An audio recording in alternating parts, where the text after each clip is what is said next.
Hello and welcome into another episode of Locked on Wolves. This is the post-game podcast. The Wolves lost to the Celtics in blowout fashion on Sunday night to kick off a long road trip. I'll tell you exactly what went wrong and what the Celtics did so well that most other teams haven't been able to do that slowed down the Wolves offensively. Also, what happened to the Timberwolves defense? It's all coming on the show. Welcome in. You are Locked on Wolves. You are Locked on Timberwolves, your daily Minnesota Timberwolves podcast. Part of the Locked On Podcast Network. Your team every day.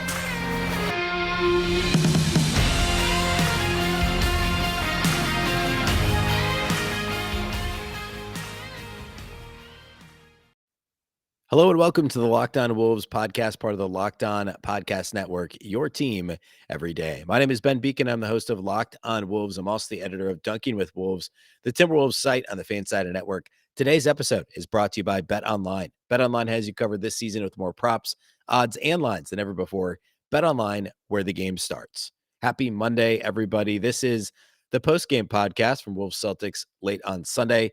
We're going to break it all down here shortly, including what the Celtics did so well in this game that most teams have failed to do against the Timberwolves, and what that did to the Timberwolves offense. Also, what happened to the Wolves defensively. It's all upcoming.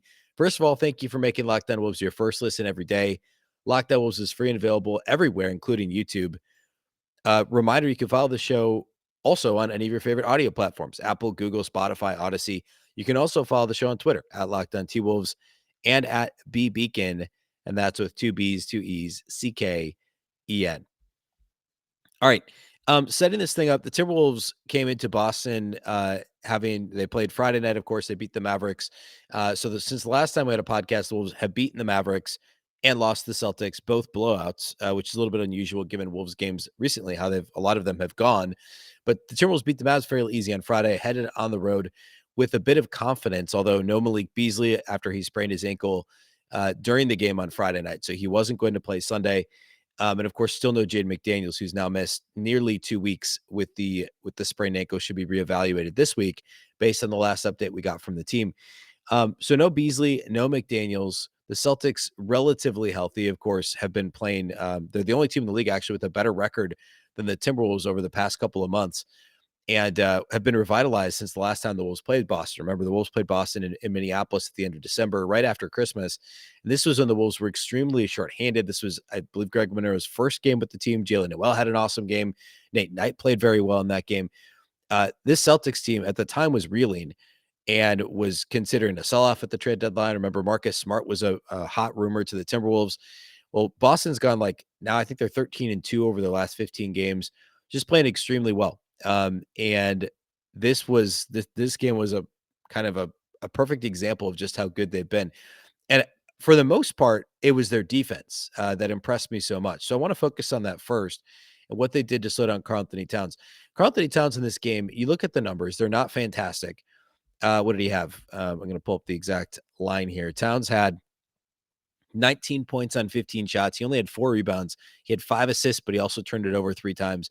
He played 35 minutes. He was in a little foul trouble early, but he still he picked up his third foul midway through the second quarter, I guess. And at that point, the Wolves were down by 19 already. So Chris Finch correctly decided to roll the dice, leave him on the floor because they were already down by so much. He ended up only picking up 1 foul the rest of the game. So kudos to both Finch and Towns. However, it ultimately didn't matter given that the Wolves lost by 22 and this thing was all said and done anyway. But at the time, it was the right call to leave him in. And also to that point, what had the Celtics done to build that lead? Well, Towns, of his 19 points, he scored more than half of that. I believe it was 12 or 13 in the first quarter alone. And the Celtics tried to put Grant Williams on Karl-Anthony Towns one-on-one, and Grant Williams is a really good defender. And it worked well enough to frustrate Towns and to allow the Celtics to be aggressive in their help defense, right? So instead of bringing a hard double team, the Celtics essentially were laying back and were anticipating passes from Towns. And when they didn't come, when it was clear that Towns was likely to commit to shooting, they would bring a late double team for the most part. Now, to be clear, early in the game, this wasn't working that well. Towns had a great start. It was a little inefficient to start the game, but the Wolves were hanging in there. They were within a possession for much of the first quarter. They were actually only down 34-30 at the end of the first quarter. I know that feels like an eternity ago if you watch this game in its entirety. But this was actually a pretty good game. But what happened after the first quarter? Well, Karl-Anthony Towns headed to the bench. He played the entire first 12 minutes, the entire first quarter, and the Wolves were only down 4. He headed to the bench at the start of the second quarter, and by the time he came back in, with under 4 minutes on the bench, there was still 8 something on the clock when Towns came back in. The Timberwolves were down 50-34. Celtics went on a 16-4 run in less than 4 minutes with Towns off the floor, which shows how much of an impact he was still having defensively as well. Naz Reid's an improved defender and is pound for pound probably a better shot blocker than Karl-Anthony Towns, but he isn't the same defensive presence and he's not the same presence on the glass, even though Towns only had 4 rebounds in this game. Especially early, Towns was of those 4 rebounds, at least 3 were in the first quarter. But the Celtics, as the game went on, continued to adjust their defensive game plan. And I mean, again, Grant Williams on Towns to frustrate him, to be physical with him. And Williams picked up a bunch of fouls in the process too. But it did, and then of course Daniel Tice came in and used his 5 fouls or used 5 of his fouls in just 18 minutes. But it was an approach that we haven't seen all that often. I mean, it's similar to the right. I mean, so the Celtics are still putting their 4 on Towns, like a lot of other teams have done, but the double team was not coming as quickly. And while the Wolves were able to, hang close early by just kind of going right at that strategy and allowing Towns to do his thing, the minutes that Naz was on the floor were so bad for the Timberwolves early in the game, that it didn't matter. And by the way, this is a good example. You look at the box score. Naz was only -5 for the game, and Towns was -16. That's because Towns came back on the floor, and the Celtics continued to keep the pedal down. And then Naz played some garbage time when the Wolves, they actually outscored the Celtics in the fourth quarter, which was essentially all garbage time. So box score plus minus, single individual player plus minus can be very confusing or very, I should say, misleading. Towns was a -16, Naz was a -5. But the first part of the second quarter, when this was a close game, Naz was a -12 in less than 4 minutes after Towns had only been a -4 in the opening quarter. So the Celtics defense was really impressive. I know the Wolves ended up scoring 112, but this was such a fast-paced game. And Boston had a fantastic plan coming into it. And one of the better actual executions of a plan against Karl-Anthony Towns that we've seen so far this season. Okay. Next, I want to look at a couple of additional key takeaways before we get to individual studs and duds, as we always do here on the postgame pod. First, though, let's talk about our friends at Built Bar.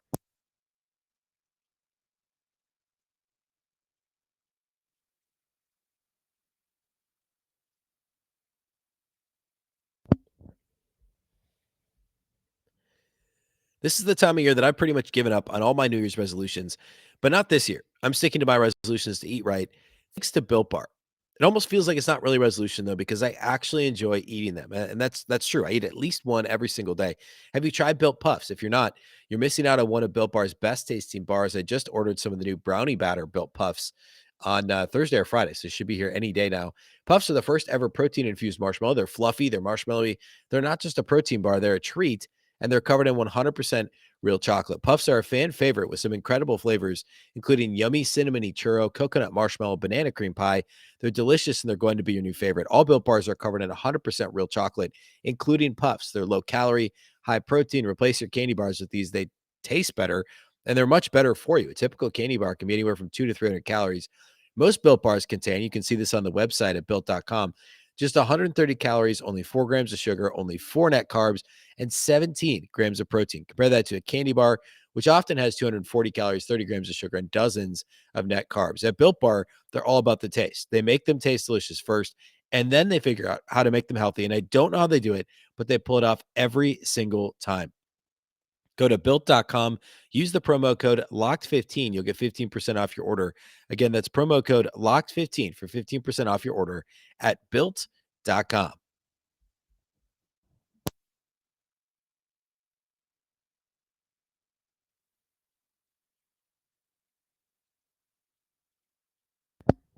Thanks again for making Locked On Wolves your first listen each and every day. For your next listen, check out the Locked On Now podcast, nightly recaps of every NBA game with analysis from our local experts. It's free and available wherever you get podcasts. And trust me, it's the best way to get caught up on the action. If you just watched the Wolves on Sunday but didn't see what happened around the league and other places, instead of watching the highlight shows or perusing Twitter or just looking at box scores, just be sure to listen to Locked On Now. It's the best way to do it. Every single host for each of the teams, Locked On hosts will record a 60 to 90-second video following the show, or following the game, I should say. And it's the best insight you're going to get without having actually watched an entire game. So be sure to check out the Locked On Now podcast. Okay, let's talk about some additional key takeaways in this game. Number one for me is rebounding. And we've been harping on rebounding all season on the show. It's been an issue for years now for Minnesota. They were a shocking minus 15 in this game. And the Timberwolves are a team that relies on offensive rebounding to some extent for their own offense. I mean, the Wolves are, even after this game, remain seventh in the NBA in offensive rebound rate. They grab nearly 25% of available offensive rebounds on the season. But in this particular game, the Wolves grabbed a total of 4 offensive rebounds and 0 from Karl-Anthony Towns. So no easy second chance buckets from Cat. And also, by the way, one of those 4 offensive rebounds was in garbage time by Nate Knight. Another one was by Naz Reid, and I don't remember when that was, but he only played 9 minutes, and about half of that was garbage time for Naz too. So only 2 offensive rebounds that very clearly mattered in this game. They were both Jared Vanderbilt, who only played 18 minutes. When Jared Vanderbilt plays 18 minutes and only grabs 4 rebounds, Karl-Anthony Towns plays 35 minutes and only grabs 4 rebounds. Nobody on the Timberwolves had more than 4 rebounds on their stat line in this game. That tells you just how thoroughly the Celtics dominated the glass in this one. And again, going back to my first takeaway from the first segment of the show, the Celtics strategy to put Grant Williams on Towns, pull him away from the rim, just be physical with him, that worked. Grant Williams only had 3 rebounds himself in 28 minutes, but guess who had double figures rebounds? Well, Robert Williams III, who was left free to roam and grab every rebound he possibly could, and also Jaylen Brown, who had 31 and 10 in this game. The Celtics backcourt out rebounded the Timberwolves backcourt, which is unfortunately a theme that we've seen. It's been really prevalent for much of the season, actually. And then also the fact that they were able to keep Towns off the glass by the way that they were defending him was also really effective for Boston. D'Angelo Russell had a single rebound in 31 minutes. You look at the bench, Joe Mclaughlin had 0 rebounds in 17 minutes. The Wolves, when they're playing really well, are getting a couple of those kind of cheap offensive rebounds where their guards are kind of hanging around instead of getting all the way back on defense. They weren't able to do that in this game. And then also defensively, the Wolves just didn't, they weren't active enough. And this kind of morphs into another takeaway is there's just a lack of aggressiveness in this game, which is weird. I mean, the Celtics were well rested. They hadn't played since Wednesday. I think that's fair to say. I could have said that off the top of the show, setting this thing up. But the Timberwolves, it's not like it was a back-to-back. It was the first game of a road trip. Yes, you're missing Beasley. Yes, you're missing McDaniels. But the lack of aggressiveness, it just didn't look like they were quite ready to play in this one. And the Celtics absolutely were. They were flying around defensively. They were flying around on the glass. If you're a minus 15 on the glass, you grab just 4 offensive rebounds, you're probably not going to win. And that's exactly what we saw in this game. So rebounding and overall aggressiveness was not good. Going back to my first takeaway regarding the Celtics defense, the Wolves just couldn't adjust in their own half court offense. In addition to how they defended Towns, the Celtics were aggressively switching every pick and roll, and the Wolves just couldn't crack that. They weren't able to turn the corner, get to the rim. I mean, D'Angelo Russell had a bad game. We'll talk more about that here in a minute. But he shot 1 of 6, 0 of 3 from 3. He did not get into the paint hardly at all in this game. I think he maybe had 1 actual paint attempt. He did get fouled once to go to the free throw line. But Russell's been a little more aggressive lately, turning the corner, trying to get to the basket. That didn't happen in this game. Patrick Beverly, similar story. He scored at the rim quite a bit this season. He's more aggressive getting downhill than Russell is typically. And he only was 3 of 7 shooting, did not get to the free throw line in 24 minutes. Just a complete lack of offensive punch from the Timberwolves. And they shot the ball okay from outside the arc, 14 of 32. I mean, that's a good percentage. That's 44%. Almost an identical percentage to the Celtics, 14 of 32 versus 17 of 39, 43.8% versus 43.6%. So it wasn't the 3-point shooting that did in the Wolves. It was everything else. It was a lack of an ability to get to the rim and then a lack of an ability to convert when they got there. And that's primarily, again, an inability to defeat the Celtics switching scheme defensively. Beverly, Russell not being able to get into the paint. Anthony Edwards, I haven't talked about him yet at all, but the third quarter was really good for him. Outside of that, maybe better than the rest of the Wolves roster, but still just the 24 points on 16 shots is nice. The 5 made threes are nice, but 1 free throw attempt in 37 minutes for Anthony Edwards, 6 assists, but 5 turnovers for Anthony Edwards. And this isn't, I'm not pointing the finger at the officials in this one regarding the 1 free throw attempt from Ant. That's as much on Anthony Edwards as it is on the officials, or more on Anthony Edwards, I should say. The Wolves just were not aggressive enough getting downhill. Ant attempted 9 3-pointers, which is fine. He made 5 of them, but he attempted only 7 2-point shots in this game and 1 free throw. The last key takeaway I have before we get to the individual studs and duds is how much no Jaden McDaniels hurt in this game. I mean, look at what the Celtics were able to do on their end of the floor on offense. Jason Tatum had 34 points on 21 shots, made 5 threes, made 5 free throws in this game on 5 attempts. Jaylen Brown, 31 points on 20 shots, 3 of 5 outside the arc, 4 made free throws. So these guys combined to shoot 8 of 16, so 50% from outside the arc, and a perfect 9 of 9 at the free throw line. From the floor, they combined to shoot 24 of 41, so well above 50% from this game. They also combined to have 8 assists and 15 rebounds and only 4 turnovers. Tatum and Brown were fantastic, and the Timberwolves had no answer. Even though Malik Beasley hurt, just another body to throw out there who generally has been pretty aggressive defensively, even if he struggled overall. But Jalen Noel was great on offense, not so much on defense in this game. He was pressed into service, played 27 minutes, which was actually 4th on the team in this game, and was good offensively, struggled defensively, which is kind of his MO in general, although he'd made strides on defense. Beverly and Russell, same story, although neither of them contributed much on offense either. Anthony Edwards was okay again defensively, but again, point of attack defense, just not having somebody with the length to truly match the Celtics' best players with no Jaden McDaniels, that really hurt in this one. And we've seen that, right? The Wolves have lost 3 out of their last 4, and no Jaden McDaniels is certainly part of that equation.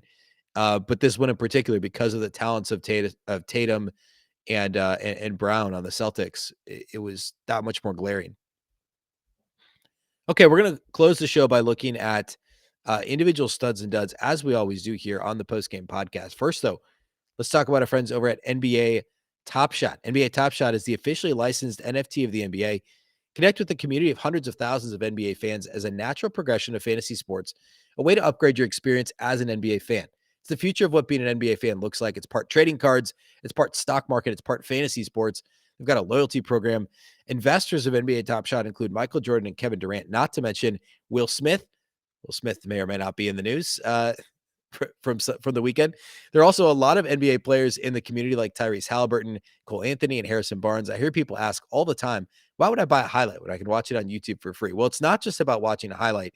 It's about having ownership stake in what's akin to a stock market for the NBA's greatest highlights. If you were to tell someone in 1916 that your piece of cardboard with Babe Ruth's face on it would be worth millions one day, everyone would think you're crazy. This is the opening tip-off of a digital age, and the NBA's officially licensed NFT will be a big part of that digital age. Imagine with the NFTs or even mainstream on social media, you'll be able to flex what you own around the world instantly with no binders or shoeboxes required. Challenges, by the way, are the best way to earn exclusive moment NFTs awards. Complete challenges to unlock exclusive moment NFTs. You can treat Top Shot like the best of daily fantasy sports.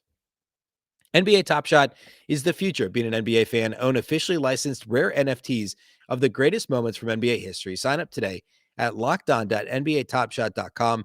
Again, that's lockedon.nbatopshot.com. Let's also talk about our friends at Rock Auto. This episode is brought to you by Rock Auto. With the ever-increasing numbers of makes and models, it's now impossible for your local chain auto parts store to stock all the parts you need. Why endure often pointless or seemingly intimidating questioning and wait while the person behind the counter orders the parts on their computer, choosing the only brand their warehouse happens to carry? You have computers with access to rockauto.com, both at home and in your pocket. Save time and money when using Rock Auto. Why would you choose to spend 30, 50, even 100% more for the same parts from a chain store or car dealership? Rock Auto is a family business serving do-it-yourselfers for over 20 years. Rock Auto prices are reliably low for every single customer, and they have everything you could possibly need, from brake parts to tail lamps, motor oil to even new carpet. Go explore their easy-to-use website today to find the solutions your auto part needs. Go to rockauto.com right now. See all the parts available for your car or truck. Right, Locked On in their How Did You Hear About Us box so they know that we sent you. Amazing selection, Reliably low prices, all the parts your car will ever need. RockAuto.com.